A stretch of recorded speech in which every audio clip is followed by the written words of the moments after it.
Bonjour et bienvenue, c'est David, j'espère que vous allez bien. Aujourd'hui, vous allez voir comment vous présenter en entretien d'embauche. Je vais vous donner 13 clés pour faire une excellente première impression. Vous êtes en recherche d'emploi et vous avez la chance d'être convoqué à un entretien d'embauche.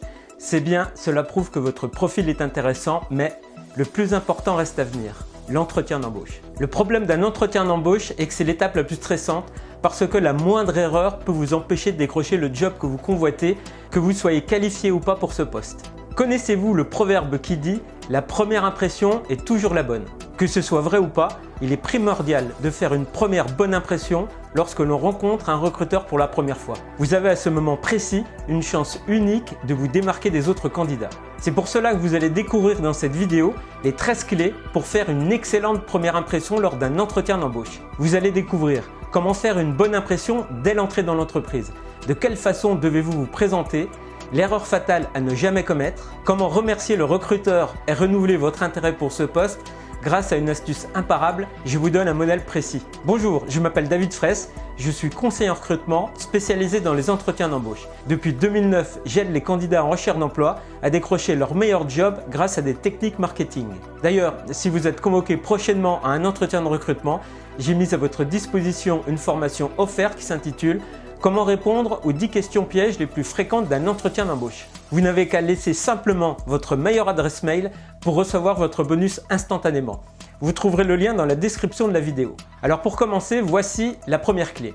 Soignez votre look. La première chose qu'un recruteur remarque lorsqu'il pose les yeux sur vous, c'est la manière dont vous vous êtes habillé. Bien entendu, selon votre secteur d'activité, vous pouvez être appelé ou non à adopter un style strict. Par contre, oubliez complètement votre style décontracté de tous les jours. Ne portez pas de bijoux ou autres accessoires tape à l'œil ou de manière modérée uniquement.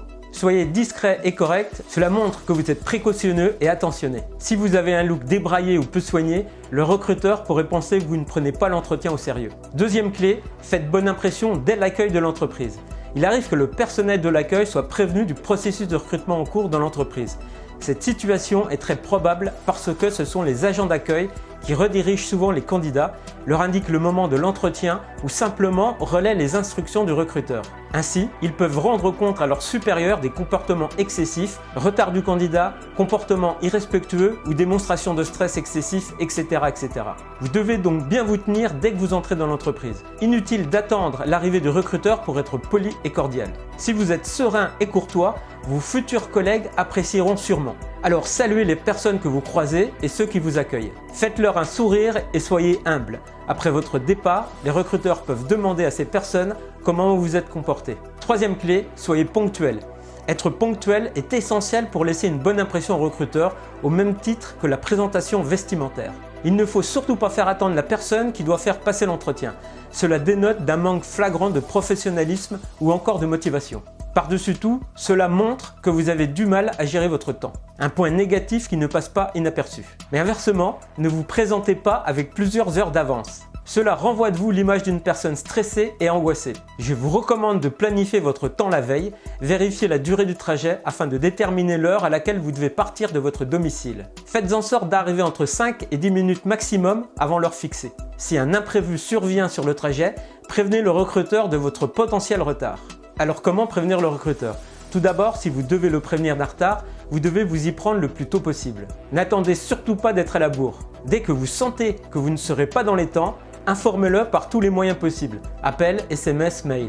Si vous n'arrivez pas à le joindre, prévenez au moins la personne de l'accueil pour que votre message soit transmis. Au téléphone, il est préférable d'être honnête et d'estimer avec précision le temps de retard. Si vous pensez être là dans 20 minutes, dites-le clairement. N'annoncez pas 5 minutes et faites respirer le recruteur qui aurait pu utiliser ce temps autrement. Si vous avez 1 heure de retard, je vais vous dire ce que vous devez faire. Lorsque le retard devient important, on peut avoir envie d'abandonner l'entretien en se disant que l'emploi vient de nous passer sous le nez. Pourtant, ce qu'il faut, c'est aller jusqu'au bout de sa démarche en se rendant sur le lieu de l'entretien pour négocier un autre rendez-vous. C'est un gage de motivation et d'engagement. Quatrième clé, présentez-vous sobrement au recruteur pour faire une bonne première impression. L'essentiel, c'est de rester naturel. Évitez les formules pompeuses. Faites simple. Vous pouvez commencer par donner votre nom, ensuite une phrase dans le genre « Je suis heureux de faire votre connaissance » ou « Je suis ravi de vous rencontrer » est largement suffisante. Par contre, laissez tomber les remerciements. Le recruteur ne vous fait pas une faveur, il fait simplement son job. Cinquième clé, l'ouverture et le sourire La première impression, ça compte. Je ne me lasserai jamais de répéter que la première impression est primordiale. La poignée de main ferme, le regard droit et le sourire naturel et franc sont des éléments primordiaux qui donnent le ton de la rencontre. Il arrive que les recruteurs disent qu'ils sont capables de reconnaître un candidat prometteur dès qu'ils en voient un. Ils vous assureront que d'expérience, ils peuvent savoir si la personne en face passera le cap du premier entretien ou non. Et je pense que sur ce point, vous pouvez les croire. Alors oui, la première impression est capitale. Sixième clé et non des moindres, coupez votre téléphone portable. Il est impératif de couper votre téléphone ou de le mettre en mode avion avant d'entrer dans la salle d'attente. Cela vous permet de ne pas être déconcentré. Un téléphone qui sonne durant un entretien est un manque flagrant de respect pour la personne en face de vous. De plus, être en pleine explication de sa motivation et entendre son téléphone portable sonner vous fera perdre vos moyens. Coupez votre téléphone à l'entrée de l'entreprise pour éviter toute surprise désagréable. Septième clé, évitez les maladresses dans l'ascenseur. Si le recruteur vous invite à marcher avec lui pour vous rendre dans son bureau, veillez à soigner votre discours et votre attitude, que ce soit dans l'ascenseur ou dans le couloir. Il voudra sûrement faire la conversation en vous demandant si l'entreprise était facile à trouver par exemple. Vous devez répondre oui, même si vous avez galéré pour trouver l'entreprise, inutile de le préciser. Sachez que ces premières interactions sont cruciales pour laisser une bonne première impression. Huitième clé, s'asseoir ou ne pas s'asseoir pendant l'entretien de recrutement. Lorsque vous entrez dans la salle de recrutement, attendez que l'on vous oriente vers un siège. Ne vous jetez surtout pas sur une chaise, même si vous présumez qu'elle a été placée là pour vous.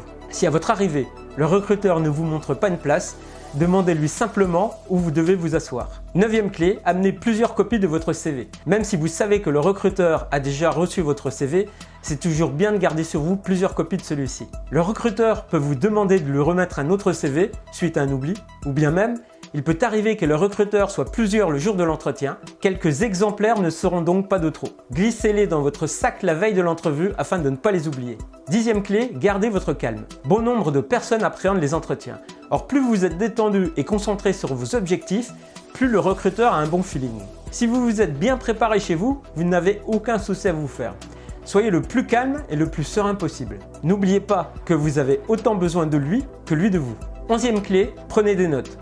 Si vous ne prenez aucune note pendant l'entretien, vous allez donner l'impression à l'employeur que vous êtes venu en touriste et que vous n'êtes pas très intéressé par tout ce qui est dit. Si vous ne voulez pas réduire vos chances, il est impératif que vous preniez des notes. Douzième clé, soignez votre sortie. Si vous êtes désormais convaincu qu'il faut soigner votre entrée en entretien, sachez que vous devez aussi faire attention à votre sortie. Vous venez de faire une forte impression au recruteur par votre présentation impeccable à tous les niveaux. Il serait dommage de tout gâcher avec une mauvaise sortie. Elle doit donc être soignée. À ce moment-là, vous pouvez poser les questions que vous aurez préparées et que vous adapterez à la personne en face de vous. Vous pouvez parler de la suite de la procédure d'embauche. Cela démontre votre intérêt pour le poste. En ce qui concerne les questions, 2 ou 3 sont suffisantes. Demandez par exemple, qui sont les principaux concurrents ou clients de l'entreprise? Quelle est la stratégie marketing? Quels sont les principaux axes de développement? Y a-t-il une formation interne?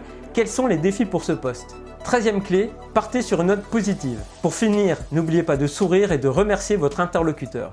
Réitérez votre poignée de main franche et votre regard sûr. Je vais vous donner une astuce. Quelques jours après l'entretien, vous pouvez envoyer un mail pour remercier le recruteur et renouveler votre intérêt pour le poste qui a potentiellement été renforcé par l'entretien. Voici un exemple de mail qui pourra vous servir de base pour la rédaction. Madame, Monsieur, plus le nom du contact, je tiens à vous remercier du temps que vous m'avez accordé durant notre entretien et là vous mettez la date. J'ai apprécié discuter avec vous et comprendre les enjeux du poste. Comme je vous l'ai dit lors de l'entretien d'embauche, votre opportunité répond parfaitement à mes attentes professionnelles et correspond à mes compétences. C'est pourquoi je renouvelle mon intérêt pour rejoindre votre équipe.